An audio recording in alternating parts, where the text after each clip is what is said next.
Hey guys, welcome back to Zeke's Oboe. In today's video, I'm going to be discussing the different types of oboes from before the 12th century. We're going to look at the history, listen to some videos and audios of oboists playing these oboes, and even look at some photos so that we get familiar with what they look like. And if you guys like this, we'll make a part 2. So let's jump right in.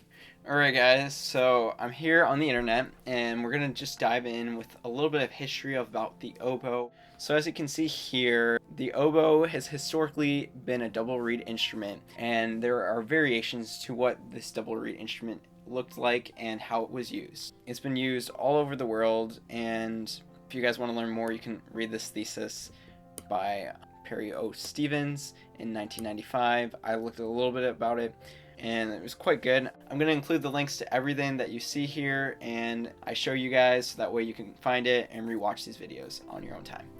Alright, so let's dive right in. So the double reed makes the oboe unique among many woodwind instruments. So the first documented double reed instrument is depicted in Egyptian art dated to 3000 BC. There have been many double reeds found from the Ptolemaic dynasty of Egypt, roughly 305 to 30 BC. Alright, so the first one is called the Aulos. This is just an ad, but the first one is the Aulos, and the Aulos is what the Greeks use as a double reed instrument. The Aulos is mentioned in the Iliad and I guess the epic poem that Homer wrote, and you can read it here. And let's just take a listen at what it sounds like. I found a recording, and actually before we begin, I'm going to show you what a picture looks like. Alright, so I think this is a good picture.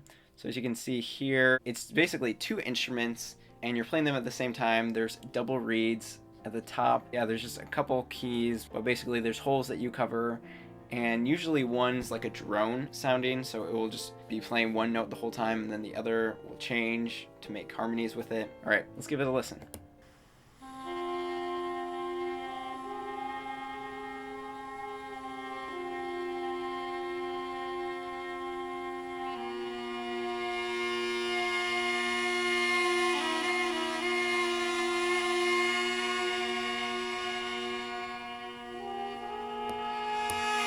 Okay, so that's kind of lovely. As you can hear, there's like one note that's like a drone, and kind of gives me Chronicles of Narnia vibes. I don't know, but anyways, it's kind of a neat sound. I'll play a little bit more.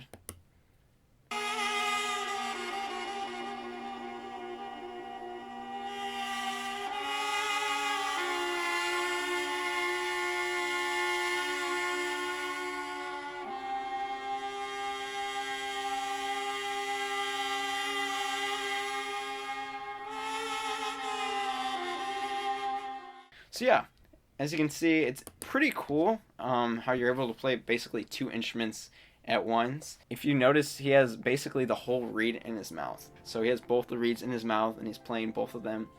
Looks like the right as a drone on one instrument, and then he's moving the other one pretty freely, and it just creates harmonies from there. And so that's basically what the Aulos is. It's a Greek instrument, but it's been around since the Egyptian time, as you saw here. But yeah, that's what the Aulos is. And yeah, let's move on. So the next one, we have the Tibia, and this is what the Romans used. This instrument basically was to help boost the morale of the soldiers in battle. Let's find what a tibia looks like. I don't know if there's any good photos on there because people find the bone, tibia bone, but we'll see what we can find. Yeah, okay, so alright, so I wasn't able to find any good photos because the #1 church result is the tibia bone, and that's not what we're looking for. But this is a recording and video I found of what it looks like. It's basically very similar to the Aulos, but this one looks more tin shaped and like more metallic, so maybe that was the difference. I'm not sure, but here's a plane of this guy playing, supposedly the tibia.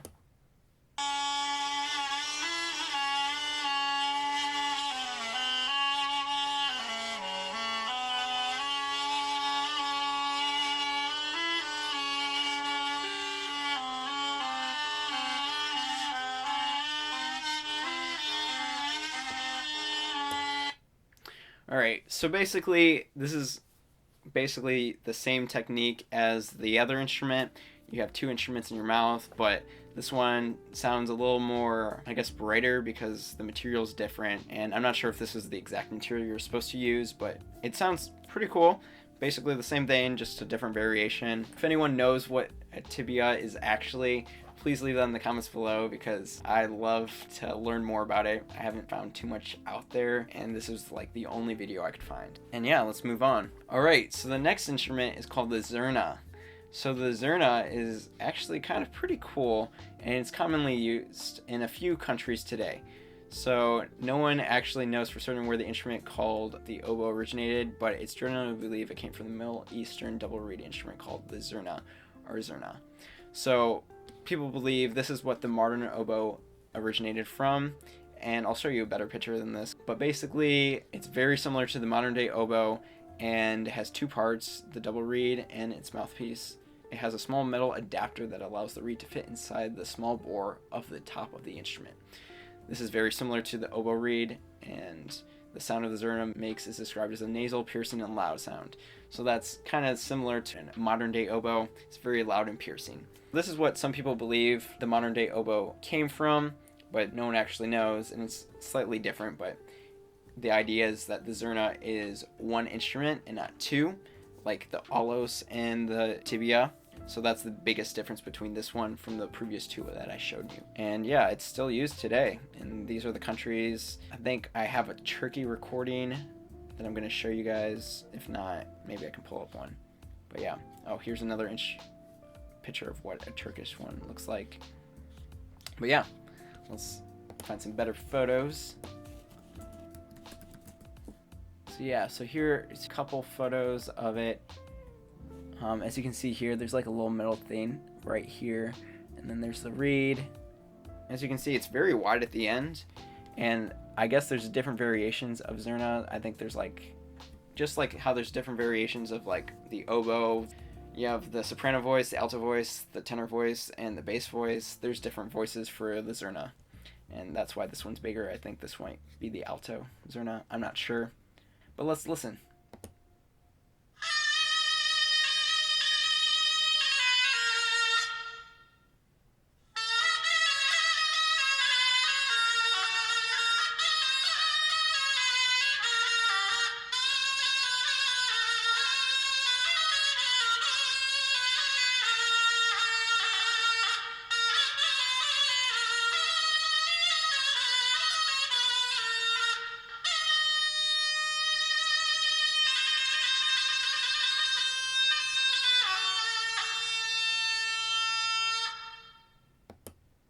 Wow, she was having fun at the end. Look at that, those fingers. Where is it? Yeah, that was kind of crazy. Just her moving the fingers, and she's just like, seems like slapping that instrument. But anyways, the Zurna is very loud, as you can already tell, but it's very interesting. I like the Zurna, and when it's played correctly, like she's doing, it sounds like it can be beautiful, and I see why people would have it at weddings. Alright, so let's go to the next one. So before we get to the Shawm, I guess there's this instrument called the Calamus, but basically the Calamus seems to have been reported in documentations. There's nothing online that I could find about it, but I'm assuming it's very similar to the Zurna and the next instrument that you're going to see, the Calamus, and the next one called the Shawm. And here, this one's slightly different than the Zurna. You no longer have the metal piece at that top, and it looks like it's just a little more updated or adapted to have more control of the sound and create different dynamics than the Zurna. I'm not sure, but let's read. So a Shawm is a double reed instrument with a conical bore. They have a flare bell right here, like a modern clarinet and oboe. They're usually made from a single piece of wood. The wood is hollowed out and 7 or 8 tone holes are added. So I think the Zurna only had, I think it has one more hole than the Zurna, but the bell is a big change from this and the Zurna. It was also developed during the 1200s, and the instrument became very popular by the end of the 1500s. They were used for dances, court music, ceremonies, ensembles, and with other instruments like the sackbut and bagpipes. So it sounds like the purpose of the Shawm is very similar to what the Zurna was used for: dances and court music, ceremonies, very lively and festive activities. From back then, it was mostly used to like kind of encourage dancing and just a time of celebrating. Yeah, it was also, unlike the modern day oboe, these shawms are used for outdoor parties. You can't play the oboe outside because, one, the wood's not good for it outside with humidity, and two, it's not as loud as these instruments back then. Basically, the shawm had the effect of improving the tone and increase the range of the instrument to 2 full octaves. That is an interesting thing about the oboe. The oboe is very limited in how many octaves it can play. Even today, I think it's like 2.5. Unlike other instruments that have like 3, violins can go up to like 4, and that's a very interesting that the oboe is still limited in its range even today. Alright, so there's some more information if you guys want to read this later on. You can read that, but let's look up a shawm and then give it a listen. Okay. So yeah, it looks like there's a tenor version, and this is more of like a Middle Eastern instrument. As you can see here, they just added another tone hole. There's the tenor version. I'll go back. Yeah. Kind of weird. It's basically like our modern day English horn. Yeah, so I think there's just very subtle variations between them all. And yeah, all right, let's give it a listen. Hello and welcome to another episode of Green Matthews Meet the Instruments. Today I have for you the Shawm. This is the direct ancestor of our modern oboe. It uses a double reed, very much like modern oboe, and it was popular as a court instrument from the Middle Ages through to the Renaissance, and it's what we refer to as a consort instrument. So this is an alto shawm. It sort of sits in the middle of the consort, but even though it's a medium-sized instrument, as the instruments get bigger and bigger and bigger, obviously the finger spacing gets further apart as well. All right, let's give it a listen. So I'm going to play you a piece of shawm consort music from the 1530s. It's a French piece called Tourbillon.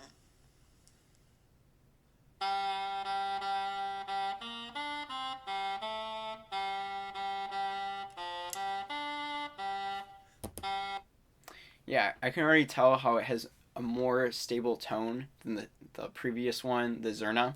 And yeah, it just seems a little more focused, which is what you get in the modern day oboe, but also a little more mellow and not as loud and bright as you've heard before. And so let's continue listening.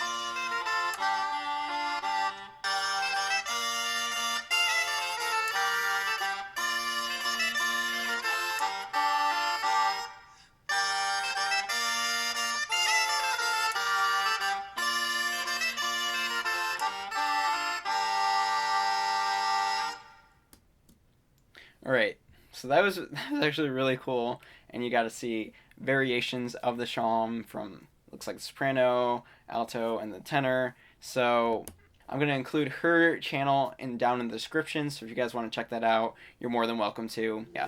Alright guys, this concludes our video. I hope you guys learned a lot, and if you want a part 2 to this, and this is where I start talking about the Baroque oboe and that time period to our modern day oboe, let me know that in the comments down below, and I will make a part 2. This was a lot of work to make this video, but I'm sure you guys enjoyed learning some of the cool history of the oboe. Alright, until next time, take care.